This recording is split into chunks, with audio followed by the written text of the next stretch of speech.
Hey everybody, it is Olson Ebert of Los Feliz Neighborhood Council coming to you live on tape from my car because that's where people on the internet do videos nowadays with some updates from your neighborhood council. So the last couple weeks, there's been a lot of attention around what's happening with ICE, DHS, Border Patrol, what they're doing in Los Angeles, and honestly, just like a lot of scared folks from what I would call an overreach of the federal government. So I wanted to hop on here real quick and share some of the action items that your board passed last night to kind of give you guys an update about what's going on with ICE, how we're trying to keep people safe, and how we're hoping for accountability and transparency for your government, and how locally we can help push for that. So those who've been following along closely, thank you. You'll remember last month, the DHS presence in Los Angeles was really starting to ramp up when we had our meeting. And so that meeting was very much a conversation about what we want to do and what concerns we're seeing in the community. Now, out of that meeting did come a resolution. This was from Katie Barsotti. You could see this on our Instagram account if you want to check it out. It's declaring Los Feliz a safe haven for immigrants. So that was what happened last month. That was kind of the scene setting for what our board has done, basically saying that the Los Feliz Neighborhood Council declares Los Feliz a safe haven for all immigrants and explicitly affirms the rights of all Los Feliz residents, regardless of race, country, origin, or immigration status. So check out our Instagram page. That passed 1800. But up until that point, that was kind of our main thing on ICE. But we had a meeting last night, and lots of agenda items. It was a very long meeting, and in addition to our normal transportation, housing, kind of all the good stuff we normally talk about, the bulk of the meeting and what went to the floor was really about ICE's presence in Los Angeles. And I'll even add to that. I would say half of the big items were about LAPD reforms, not necessarily attached to ICE. A lot of aftermath and accountability from protest and police action, and whether that action was in policy or out of policy. I'm not going to touch on a ton of those because, I mean, honestly, that could be like a whole other video. I just wanted to kind of hit on some of the ICE stuff because I know we continue to get a lot of questions about that. So I'm going to go through some of these. The first one that I'll touch on, so this was Council File 250748. This is about freedom of information. So this is from Katie Barsotti, and she put together this community impact statement that we passed, 1710, that basically says we're calling on the city attorney to submit FOIA requests and determine how much and what was going on with DHS, ICE, CBP, how they're involved with police. I honestly just get like a better feel for the scale of what's happening. You know, I start by bringing this one up because I think it's a thoughtful CIS that says, hey, let's get some more information. Let's file FOIA requests. Let's get to the bottom of what's actually going on. So that passed, which I think sends a good message to our city council that we want all the facts, right? We're going to deal with facts and talk about what's really going on out there. Another one that passed, this one was unanimous. This was 250002S60 from Chase Puskar. This was calling on the city council to support AB 49. So as a neighborhood council, we can tell state legislature folks that we agree with the bill or we don't. We do have that ability, but we're just tiny guys. We're the smallest of the local governments. So oftentimes it's better served if we lobby our city council to have the city of Los Angeles call to support something. And so that's what this is. And so we were asking them to support AB 49, which I'll touch on real quickly, is basically calling for, sorry, I'm going to pull up, make sure I give you the right language. It would prohibit school officials and employees from allowing immigration agents to enter school facilities absent a valid judicial warrant or court order. So I think the sentiment behind this was that, you know, children, no matter of, you know, race, creed, immigration status, whatever, deserve to be safe at schools. And this was something that we could pass to help reinforce that.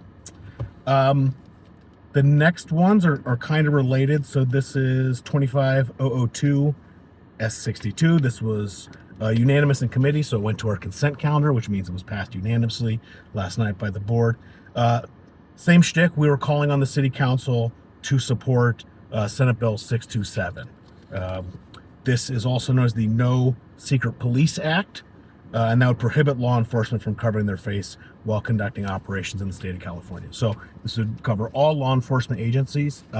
There is an asterisk, a loophole, a get out of mask for jail free card for SWAT, for chemical concerns, like if there's like a hazmat situation, and for undercover. So this is not, if you're a cop, you have to tell me it's not that kind of thing. It's their police are still allowed to be unidentified in certain situations, but as far as just like Johnny Q law enforcement coming up, they should not be wearing masks.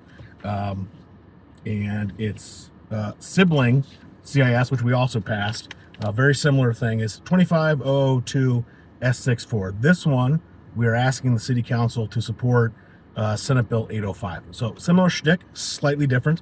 This one is known as the so-called No Vigilantes Act, and that would basically require law enforcement to clearly display names or badge to the public. Now, again, both of these are tied together in the fact that for the last couple of weeks, we have seen unidentified, masked federal agents. We assume, there have been imposters out there, and that's scary for a lot of reasons, pulling people off the streets and putting them in unmarked vehicles, and God knows where they go. And so these two CISs and their accompanying legislation are meant to say, we believe in due process. We believe in transparency. If you are making an arrest and it's a legal arrest, let's own that, identify yourself. All of this should be above board.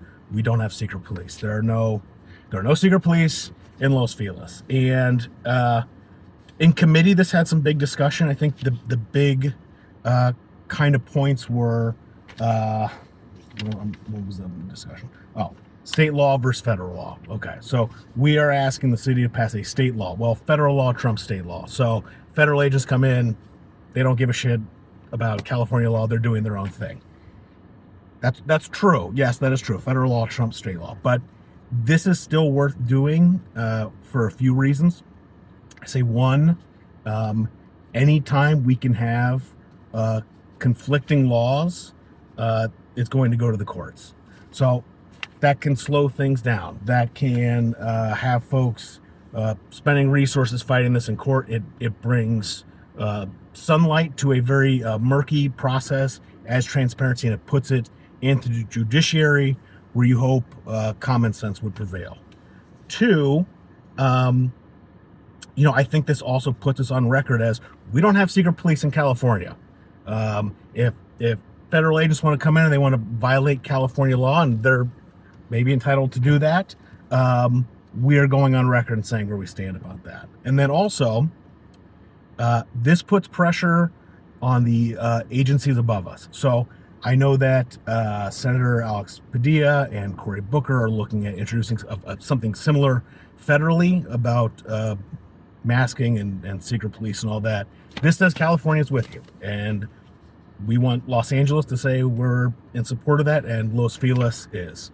The final one kind of ties to that. It's very similar. This one does touch on LAPD a little bit. So as we have had people kind of scooped up around the city and reports of imposters, masks and camouflage and all that, LAPD has seen an uptick in people calling and reporting kidnappings, which is terrifying. If an arrest is legal, let's own it. I've seen people like, oh, well, we don't want to dox federal agents. Like, grow up, man. Judges are not wearing masks. LAPD is not wearing masks. Sheriff's deputies are not hiding their identity. We are a country of due process, and if we have empowered you to have the authority to arrest and detain, that comes with the responsibility and the transparency of being identifiable. And I don't think that's off base. And so the doxing thing, I don't really understand. But anyway, this final piece here is basically saying that LAPD's current policy is if somebody calls and they say they're being kidnapped, they treat it seriously, and they will show up and they will ask to speak to a supervisor, and they will help verify this is a real arrest. Again, if it's a warranted legal arrest, stand by it. But this CIS is calling for support of that LAPD policy to codify it even further into a city ordinance. So to work with the police commission and basically say this is the law of Los Angeles. If someone's being kidnapped, we're going to take that seriously. We're not just going to, look the other way on that. So, are you being kidnapped? Like, I hope not. Let's involve the police. No secret police. No masks. Wear a name tag. Grow up, everybody. We have no ice at school. Like, yeah, that's great. We should be doing that. And then the FOIA request. Let's get more information. So that. On the heels of, I think, our resolution saying Los Feliz is a safe haven for immigrants, I think is bringing action to a statement. So we say, okay, this is what we care about. This is where we're going. And now we have followed up with a lot of legislative. We're not a legislative board, we're an advisory board, but a lot of advisory actions, hopefully lobbying our legislators and our city leaders to make some of these policy changes that we think are going to help keep people safe. I mean, we are a non-political board, an apolitical board, a non-political board. But like whether you are Republican, MAGA, Democrat, progressive, wherever, I think everyone can agree secret police is bad. We should not be having secret police. There's no masks, the IDs, like, grow up. There's no secret police. This is a country of due process. If you are accused of a crime, you should have the right to due process and have your day in court. If you think someone's guilty, prove it, So that's what some of these actions are. There was a lot of other stuff about LAPD that I didn't really touch on that went through a board. A lot of that stemmed from actions following protests and calling for reforms. I may do another video on that. That's a whole other separate thing, but I just wanted to jump on here, talk a lot about what's going on with ICE. So stay close if you're interested in learning more about the Los Feliz Neighborhood Council. Follow us on Instagram. That's kind of cheesy, but that's actually where a lot of the information goes out. Our website, our newsletter are all great places. And if you really want to get involved, we'd love to have you at a committee. So check out our list of committees. You guys are welcome to join it. They're open to the public. So the list will be online, and we'll talk to you soon. So stay safe out there, guys. Talk to you soon.